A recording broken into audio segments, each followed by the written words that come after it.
ৰং চেনেলত সম্প্ৰচাৰিত হৈ থকা সকলোৰে প্ৰিয় ধাৰাবাহিক সূৰুযমুখীত অভিনয় কৰা কণমানি শিশু শিল্পী জিউৰ খবৰটো বাৰু আপোনালোকে পালেনে? জনপ্ৰিয় কণমানি শিশু শিল্পীগৰাকীৰ এই মুহূৰ্তত আহি পৰিছে এটি ভাল খবৰ। আপোনালোকক সবিশেষ জনাম আজি এই ভিডিঅ'টোৰ জৰিয়তে, গতিকে ভিডিঅ'টো অলপো স্কিপ নকৰাকৈ শেষলৈকে চাই থাকিব।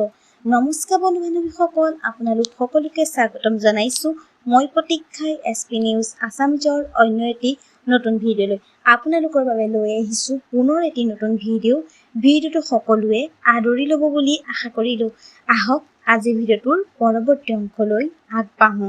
হয়, ৰং চেনেলত সম্প্ৰচাৰিত হৈ থকা সূৰুযমুখী ধাৰাবাহিকত অভিনয় কৰা অংশুমান আৰু অনুৰ জীয়েক জিউৰ ভাল খবৰটো আপোনালোকক পালেনে? সেই ভাল খবৰটো হৈছে যে কণমানি জিউ আজি উপজাধীন। পোনপ্ৰথমে আমি আমাৰ চেনেলৰ তৰফৰ পৰা জিউলৈ জন্মদিনৰ বহুত শুভকামনা আৰু মৰম যাচিলোঁ।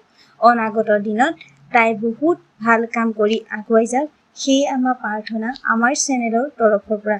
আজিলৈ ভিডিঅ'টো আছিল ইমানখিনিয়েই। ধন্যবাদ।